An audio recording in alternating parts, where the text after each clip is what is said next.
quite literally, that have had no outside influence. And although there's shortcomings to their system, what I noticed is they produce human beings.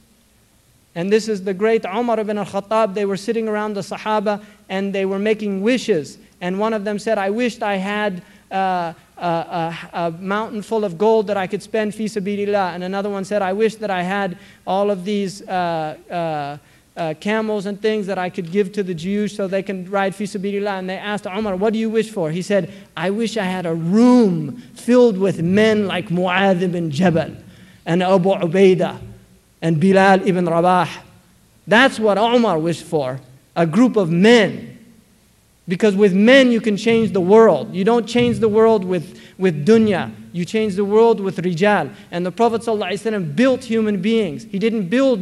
In fact, Ibn Hajar al-Asqalani says, لَمْ يَضْعَ رَسُولُ اللَّهِ حَجَرًا عَلَى حَجَرٍ. He never put a stone upon a stone in his entire life. He planted the Kaaba with that hajar, but he did not build buildings. Medina, there's no place to go and see the great buildings that the Prophet ﷺ left behind. He left behind men and women that transformed the world. That's what he did. And that's what he was concerned with. And that's what the Sahaba were concerned with.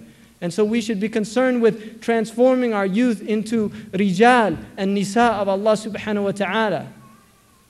And this is possible to do that. I don't think it's far-fetched.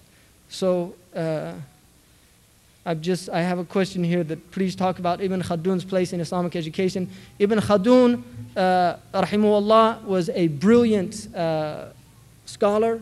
He was a Maliki Qadi. He was a Mufti, as well as being a historian. He memorized the Mudawwan al-Kubra, which is a huge book in Maliki fiqh. He had brilliant intellect. His ideas were literally centuries ahead of his age, including the Muslims. The Muslims weren't ready to hear what he had to say because he was talking about the decline, because he was witnessing the decline of the Muslim Ummah, and he was explaining its reasons, and it was bitter for people. So his books were ignored for a long time. And it's interesting enough that it's the Europeans that picked up his books. I mean, Europeans actually kind of discovered Ibn Khaldun in a lot of ways. The Muqaddimah is an extraordinary book. He does have a section in there, which I've read, about education. And he basically just it's a descriptive, the importance of education, and he talks about the differences between different locations. Like, for instance, in Al-Andalus, he says they were more concerned with beautiful penmanship and the memorization of poetry than they were with the memorization of Qur'an. And he explains the reason for that is because they wanted to create very eloquent people, and they realized that the Qur'an is inimitable. It cannot be imitated. So they felt if the young boys would memorize Imr al-Qais and Mutanabbi and all of these Jahili poets, that they would have abilities to speak in eloquent Arabic. And it's been translated by Rosenthal. It's called the Prologime, I think, of Ibn Khaldun.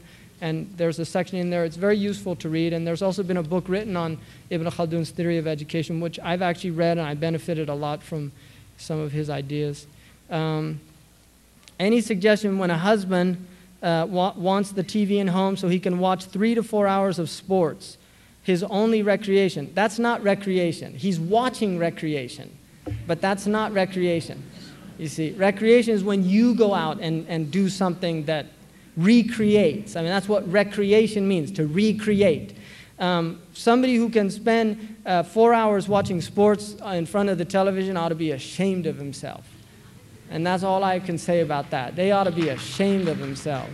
Because time doesn't come back. Time is rasmat. I mean, it's your capital, and it's you know, there's like an hourglass, and you only have so many grains of sand in it, and it's dripping away, you know.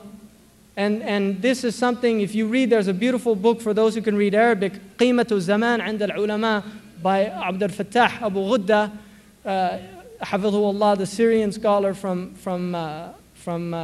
Aleppo. I think he's Aleppian. Yeah. It's a beautiful book that he wrote, and you know, he said, الوقت أنفس ما عنيت بحفظه وأراه أسهل ما عليك يضيع. That's how he began it with that line of poetry. that time is the most precious thing that you concerned yourselves with, and it's the easiest thing that you can lose. And we have so much time, so we should utilize our time. And then I'm not saying that the Prophet ﷺ, you know, I mean in Mauritania they have a saying, sa'atun lillahi wa sa'atun lillahi, right? Like give a time for Allah and a time for some entertainment or something like that. Allah is one of the names of shaitan as well, if you look it up in the dictionary there.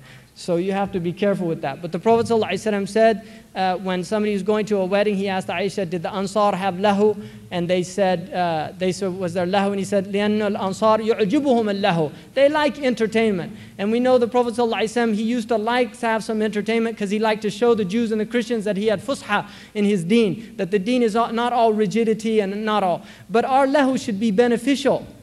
It shouldn't be wasted time, because even in lahu there's benefit.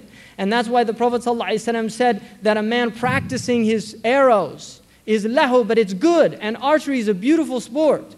It teaches you a lot of things. And the most primary thing that it teaches you, which is why we should teach our children it, that if you miss the mark, the marma, what they call the marma, the bullseye, don't blame it on the bullseye. It's the faults in the rami, you see. So if we're missing our mark in the dunya, don't blame it on the dunya. Blame it on the one who's shooting, you see. And that's what archery teaches you, that it's you who determine where the arrow lands. And then you teach your children sibaha wa rukub al-khayl. Rukub al-khayl is an important thing, because khayl in the Arabic language is from khuyala, which is pride. Khuyala is pride, and the horse is a proud animal. Al-khayl.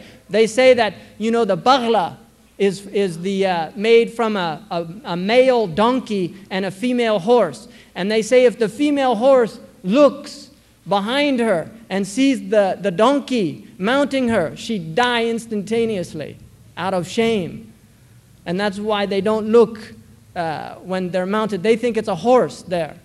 So the khayl is a proud animal. And if you teach rukub al-khayl, you teach the child siyasa, how to control the nafs, because the nafs is proud and arrogant. And so you learn how to control the nafs through siyasa, through tadbir, and through rukub. Tarkab nafsak wa la tarkabuka. You ride your nafs, but don't let your nafs ride you. And then sibaha, subhanallah, the sabbaha is from the same root.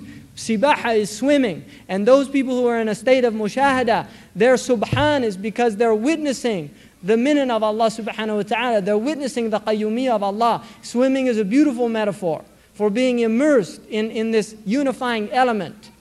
Because water is a unified element, unlike the dry land. Dryness is separation. Water is gatheredness. So teaching children how to swim is teaching them how to immerse themselves in gatheredness as opposed to being constantly in separation.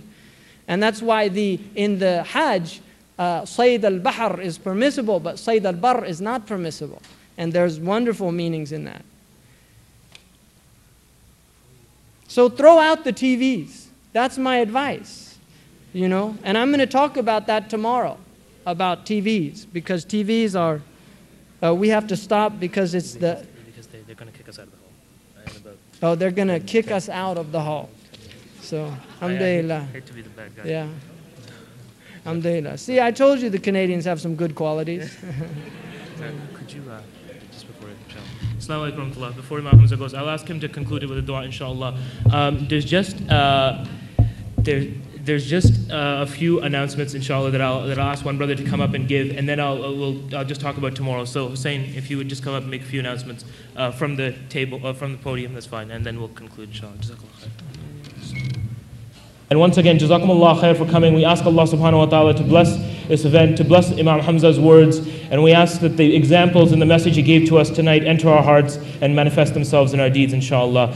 سبحانك اللهم وبحمدك نشهد أن لا إله إلا أنت نستغفرك ونتوب إليك أعوذ بالله السميع العليم من الشيطان الرجيم بسم الله الرحمن الرحيم والعصر إن الإنسان لفي خسر إلا الذين آمنوا وعملوا الصالحات وتواصوا بالحق وتواصوا بالصبر جزاكم الله خيرا السلام عليكم ورحمة الله وبركاته. Advanced tickets are not being sold. Advanced tickets are not being sold.